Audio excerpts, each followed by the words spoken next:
everybody.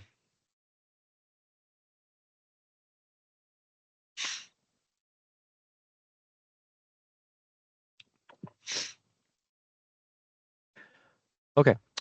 Good morning, everybody. Great to see you all here virtually. My name is Adam Anfinson. I'm the Director of Budget Strategies and Forecasting here at the Department of Health. Obviously, we've seen each other many, many times. A reminder that we will be recording this call. The recording button has been selected, so friendly reminder to keep your microphone on mute unless you have a question and need to ask a question. Debbie, you're sharing a different screen. There you go. If you could click forward to the next slide, please. Certainly. Sorry. Doesn't It's want to okay. share. No worries. Sometimes Teams can be like that, and we have a somewhat condensed slideshow today, so it's okay. Can you see the agenda now? Can't see anything. You're right. My screen went away. How about now? I can see the agenda now. Thank you so much. I think we might have skipped through one of our slides, but as a reminder, we do not allow AI recording devices. So if we see one of those activated in the Teams chat there, we will remove you from the meeting, and then we will encourage you to come back to the meeting with that add-on disabled. So today, the agenda, we just have some budget updates. Normally, I don't share as much as I'm thinking of sharing today around just like state budget environment, but we've had somewhat of an early glimpse into budget development for both the second supplemental of the biennium we're in and the 27-29 biennial budget, and the budget environment is challenging, continues to be challenging. So I'm going to do a little bit of a deeper dive today on that. Time permitting. We have a little bit of updates on consolidated contracts, and then we'll have some time for Q&A should we have any. Let's get going. Next slide, please. So, CFO updates. I put this on here because I wanted to make everybody aware that we have a new Chief Financial Officer. He was not able to make the call today. Obviously, Amy Ferris, who had been here for 30 years, has moved on to her role as the Chief Financial Officer at the Health Benefits Exchange, and we wish her well. We will certainly miss her dedication to the agency, but we have a new person who just started yesterday. His name is Aaron Palmer. I had the privilege to engage with him yesterday afternoon, and really seems like a great person and a great hire for the agency here, and I'm excited for you all to get to work with him. He was not able to attend today because he's at new employee orientation training, something that we have all had to go through, and 3 hours of joy that will give him all the things he needs. His background is in finance. He has a undergrad degree in business administration, focusing on management and finance, also holds 2 master's degrees in business administration and data analytics. Has various certifications that help him in various finance roles. He worked primarily in the nonprofit banking sector for a community credit union for many, many years. He has served as the chief operating officer at another small consultancy for behavioral science. Really brings with him a leadership style that appears at first glance really kind, really human-centered. Seems to have a great passion for supporting Washington State communities, and comes to us from his most recent experience with the Department of Licensing. I think he expressed his eagerness and excitement to create relationships both internally within DOH and externally with local health jurisdictions. So let your LHJ directors know that they'll likely be seeing him at the Tuesday morning calls that the department does. He'll be a member of the executive leadership team here in the agency, and his background in finance, data analytics, strategy development, et cetera, I think will be a great benefit for the department. So Aaron Palmer, that is his name, and he's here, and you'll be seeing him in the future. All right. So state budget development. Let's talk about where we are. So obviously we're a couple months removed now from the conference budget, right? Conference budget impacts the current biennial budget. And so we're moving into that process where we start talking about, the big budget. The biennial budget for 27-29, the instructions were released on June 5th. I have quite literally copied and pasted some of the content from those instructions or from the memo that accompanies the instructions, just to give a sense of like the tone and the scale of the financial challenges that the state is clearly wrestling with. So starting from the top here, from the OFM memo that was released on June 5th, agencies need to plan to pause the phase-in of most new programs, not proposing the creation of additional programs. The idea that there needs to be an identification of savings and cost reductions. Some of those might need to occur immediately, but consultation with OFM around those ideas would be necessary. That third bullet there does direct executive cabinet agencies to provide reduction options for efficiencies, programmatic reforms, other savings in non-essential services. Quick reminder to throw your microphone on mute, please. So there aren't targets right now, and we'll talk a little bit about why there aren't targets. Basically, that there's no targeted reductions right now is because there's too many moving variables. There are multiple caseload forecasts that come out for mandatory caseload services. There are multiple revenue forecasts that still come out. So the scale of the general fund state shortfall over the outlook period is not yet known. So the OFM has not yet been able to put a target to it. Going into the middle block there, the governor's memo is directing agencies in review of their base budgets, right? So base budgets are typically the budget that carries from one biennium into the next.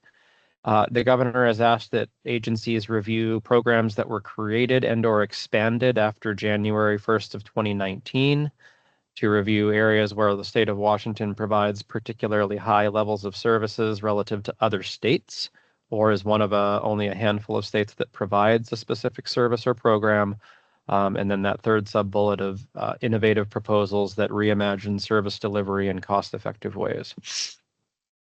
The governor also commits to equity and is asking agencies to be really mindful and consider disproportionate impacts that these reductions could have on communities that are traditionally underserved by state services.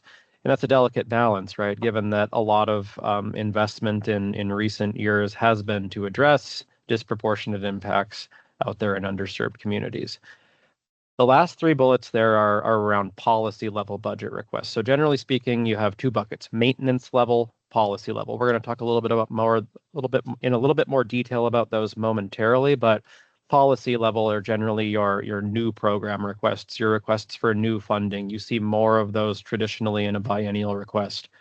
What I would make the point of here is that there are clearly sidebars around here that say net increases in funding should only be submitted for the following: non-discretionary changes in legally mandated caseload or workload.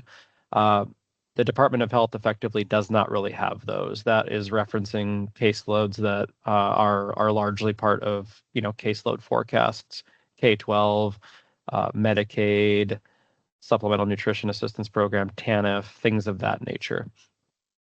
And the last bullet there, policy level budget requests being held to addressing critical and emergent costs that cannot be accommodated with savings or efficiencies in agencies' existing budgets.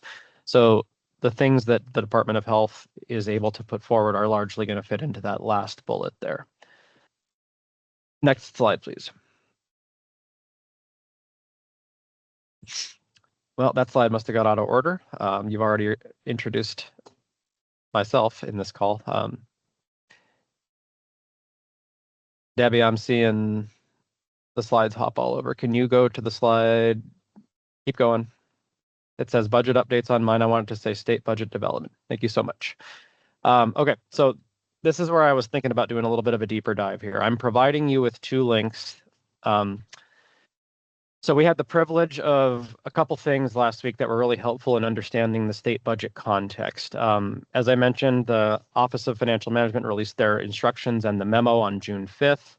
On June 11th, I had the opportunity, along with several others, to have two updates from different OFM budget advisors in different spaces, and it was really beneficial. In the morning on June 11th, our DOH specific budget advisor, Amy Hatfield, and her supervisor, Cynthia Holloman, attended the Foundational Public Health Services Steering Committee on the morning of June 11th. And it was really helpful to hear them present their context around the budget memo, answer questions that the steering committee had.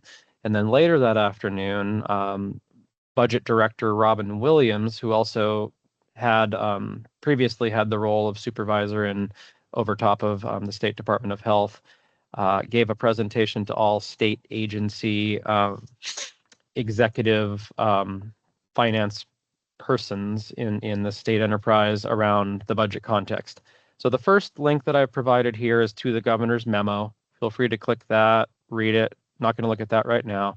The second link, just given that we don't have a lot of other subject matter on the agenda this morning, I wanted to open up OFM slide and give a little bit of additional context because I thought it was really helpful hearing OFM distill some of these things down into some helpful talking points to understand, like, how did we get here? What are some of the drivers in the most recent session that didn't fix all of the problems? Why are we facing problems again? Some of those pieces.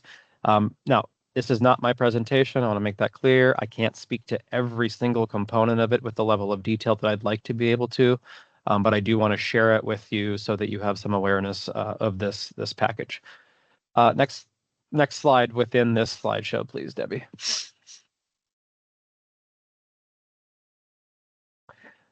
All right, can you back out one zoom, Debbie? Like, so it's a little bit zoomed out, just maybe one.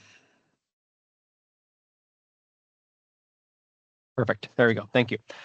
Okay, so I thought this slide was really valuable. I liked this one in the sense that it helped tell the story. So this goes back to the 2026 supplemental budget, and it's the element here that we're getting into is how did the legislature balance the most recent supplemental budget? I think we've heard that it was a really tight budget. It was a really tight session. We saw spending reductions. We saw revenue increases. What are the elements there, and why are we hearing about there being challenging fiscal times ahead again? So the slide on the left there, or the left portion of this slide, talks about what the shortfall was, and it was $3.3 billion. That was what had to be dealt with in the most recent session. $1.7 billion of that was caseload changes. You've heard me talk about the types of caseload that feed into that, other mandatory costs that are spread across the enterprise, and then other portion of it was other required cost increases. I'm not 100% certain what that $1.6 billion is. I think it might be things like inflation, compensation adjustments, et cetera, but I'm waiting to get clarity from OFM on specifically what makes up that 1.6 billion. On the right side is how the legislature chose to address those challenges. So going from top to bottom, $1 billion of ongoing spending cuts. There was an updated revenue forecast in the session that brought in an additional $438 million of revenue forecasts for the legislature to work with. There were $470 million of fund swaps or utilization of other fund balances across various accounts across the state. There were $406 million of new revenues brought in to support things in the current biennium. And then the bottom chunk there, the $1 billion fund transfer from the budget stabilization account. So clearly a myriad of fixes that helped address these this shortfall. Now, I would highlight that one in orange there, the updated revenue forecast. That was a great thing that occurred during session in the sense that it looked like the revenue picture was getting rosier. That said, since that forecast came in, the 3 months following that have all been under collected relative to the forecast. So I think since those forecasts were cumulatively down about 1.5% from that forecast level, why does that matter? Because we're about to have an update in the revenue forecast in it's very likely that that revenue is going to continue to decline. And obviously that will have impacts across the upcoming biennium and of course the 4-year outlook period that the legislature and the governor's office have to balance too.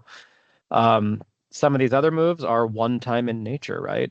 Using fund balances for some of these other accounts, that's a one-time move. Can't do that every single session.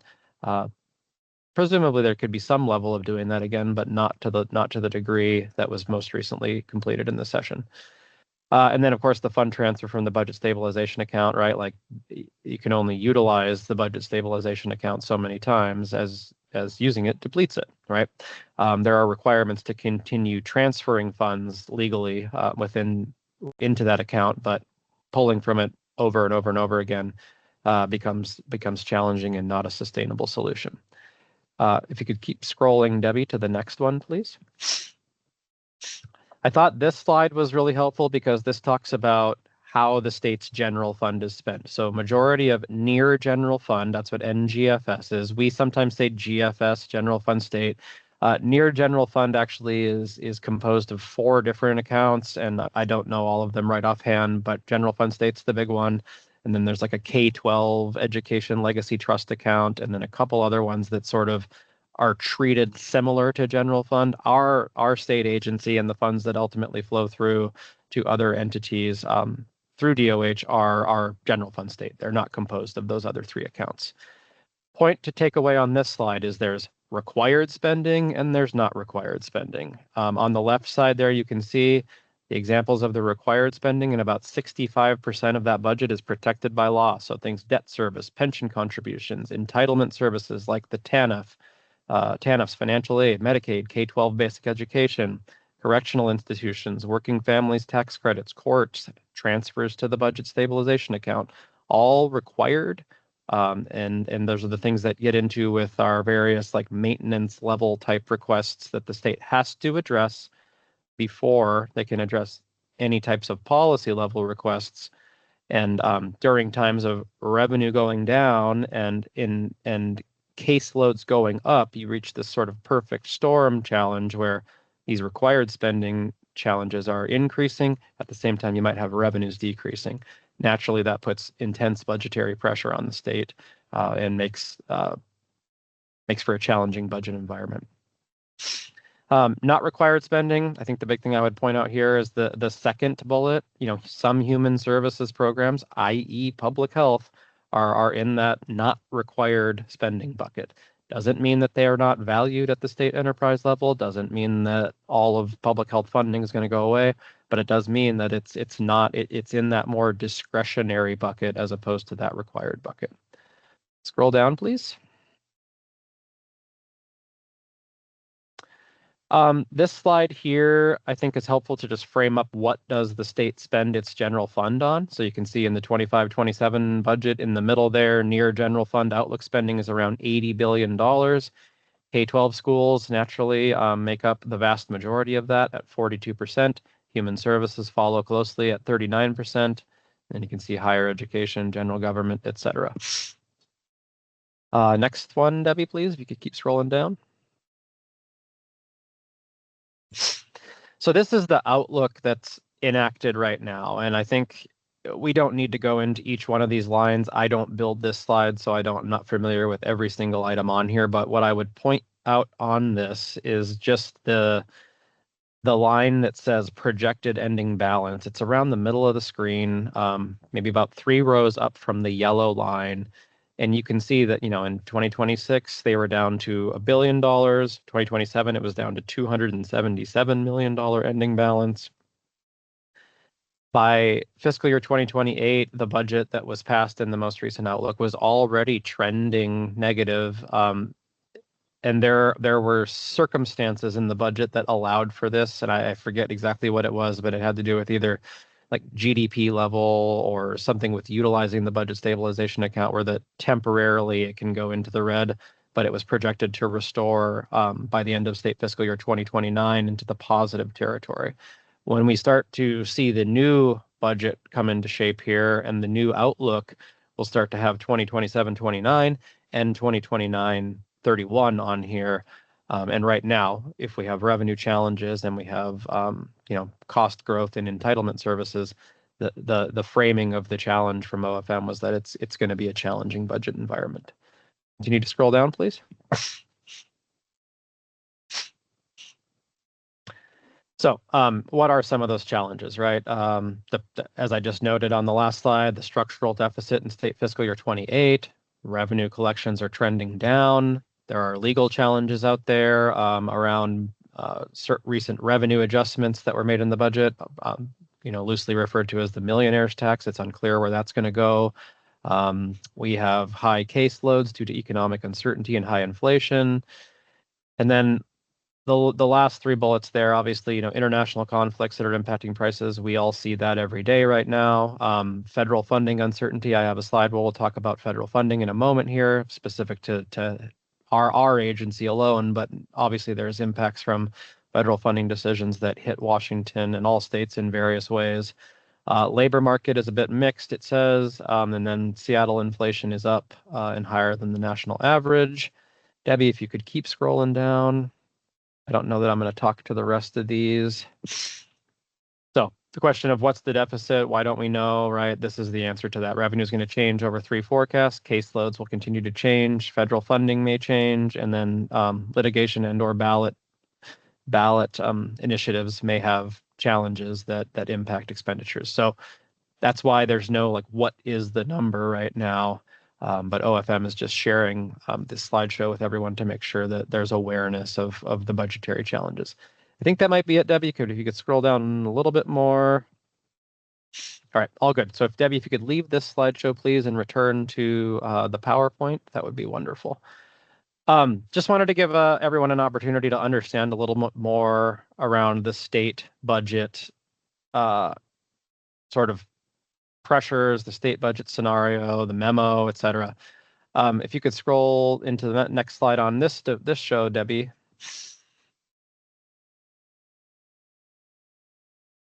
It's fine the way you have it here too, Debbie. This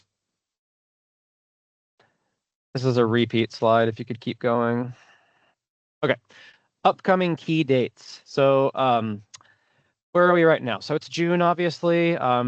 We've had several internal strategic planning sessions within the department trying to digest these budget instructions. What does it mean for the proposals that might have been moving forward? Will they still move forward? We have to really be mindful of what this budgetary environment is. We are going to have to also talk within the agency about budget reductions. Those things are ongoing conversations and will continue to be ongoing conversations throughout the summer. You heard me reference in the OFM slides, right? Forecast updates. So there was a caseload forecast update on June 11th. I think it was a bit of a mixed bag. Some caseloads were up, some caseloads were down. I don't really know what the dollar impact on that. We don't monitor the entirety of the caseload forecast at the Department of Health, but the revenue forecast that's expected on June 26th is going to be a big piece of information for the state, so OFM to deal with, and then for agencies to be considering as they move forward throughout the summer. In July, DOH will share high-level details of draft decision packages with our FPHS steering committee partners around those elements of our decision packages that have foundational public health services components within them. In August, we plan to hold our traditional webinars with tribal, local health jurisdictions, and other partners. Then I've laid out some of the key dates from my perspective in the September through December window. And this is a broad time frame, but our agency budgets are due in mid-September.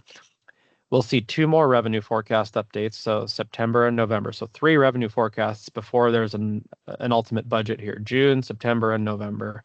Okay, there'll be another caseload forecast update in November, and ultimately that'll come together with the governor's budget release in December. So we're early. We have a lot of work to do this summer in digesting and monitoring and watching these forecasts and working with our budget analysts to make sure that we're hitting the mark for the governor's budget. But it's just going to continue to be a challenging environment.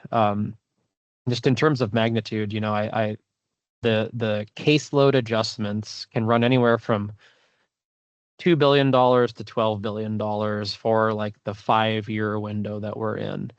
If you throw out the low and throw out the high, I think the average could be anywhere from around $6 to $8 billion. So I don't know what it'll be. OFM doesn't necessarily know what it will be, but when you're talking billions of dollars, those are obviously significant details. And again, remember that falls into that have to fund category of the budget. That's that larger 65% pie that we were looking at. Next slide, please. Okay, federal budget. Not a ton going on with the federal budget, and I better knock on wood as I say that, but we are continuing to do what we've been doing for the better part of the last year, and that's really active monitoring of our federal grants where we are anticipating notices of awards, and we just haven't yet received those in hand yet. By the end of June, we have roughly $75 million of federal grant, like annual dollar amounts. So that means grants that have had budget periods in effect from July through the end of this June, right? Current funding level was around $75 million. We're in the process of seeing NOAs come forward for those, and some of them are running right up to the last moment. Not totally abnormal, and I want to be clear that most of these NOAs came through last year. We expect most of them to come through again. But we're monitoring those, and you have access to our federal grant dashboard that we stood up last fall. We continue to update that on a timely basis with new budget information as it rolls in. Second bullet there, federal budget negotiations for the federal fiscal year 27 budget are, they're going on. I wouldn't say they've hit like they haven't really hit like a really like uptick quite yet. Obviously, there's been quite a bit going on with the Iran conflict, but we'll start to see here throughout the remainder of the summer more conversations, obviously, in that regard. And they'll have to come up with some sort of agreement by the end of September here, which is only 3 months away, around what they're going to do for federal fiscal year 27, which starts October 1st. More than likely, given that it's an election year and all the things that are going on, there'll probably be some sort of continuing resolution that's agreed to. And we've talked a lot about continuing resolutions in this space over the last number of years where I've been coming and presenting here. But basically, that means that you're going to see temporary funding extended for most federal agencies through a particular date, right? So you'll see funding from the previous year. Could be 60 days, could be 90 days, could be 120 days, could be anything therein. The last bullet that I put on there was around where is the president's budget at in the process right now. And on June 5th, the House Appropriations, Labor and Human Services and Education Subcommittee released its version of what they call a marked up version of the bill. The proposed funding levels in this bill are not final. They're definitely subject to change. The Senate hasn't weighed in. And if you thought about what this means at the state budget level, this would be really early part of the state budget process, and we don't put a lot of weight into it at this point in time. So I put a link on there. You can read what ASTO has done there. There are certainly some significant reductions were this to come to pass. But again, until the Senate weighs in, until we get closer to a meaningful resolution across the two chambers as we get closer to the end of the year here, it's really just for awareness. I want you to have that information to share with your leadership and just be more in the know. That's why it's there. I'm not going to get into all the details of it. Next slide, please. Okay, so that's my piece. Thanks for hearing the budget stuff. Happy to take questions if we have time here, but I'm going to kick it over to Timolyn to talk about consolidated contract updates. Thanks. Thank you, Adam. Next slide. So thanks to Brenda and Shannon, the June amendment efforts, it remains in process and it's progressing well. Exhibit B allocations are currently being finalized in coordination with partners. Based on current progress, we are ahead of the planned June 30th issuance timeline. The team has maintained momentum through the review and allocation process, helping reduce end of cycle risk. So thank you, Shannon and Brenda. So there are no significant issues or delays that have been identified. And our focus over the coming days is final validation of allocations and completion of amendment packages. We will continue to monitor progress closely and provide updates if any risks emerge. But at this point, the project remains on track for timely completion. I think that is all I have. But I did really want to thank Brenda and Shannon for their work on this. They've just been really diligent in getting this out. And I want to turn it back to Adam. All right, I appreciate it. I do want to give Bree a chance from Wasalfo to talk a little bit about annual reporting forms. Bree, the floor is yours. Thanks all. Can you hear me okay? Yep.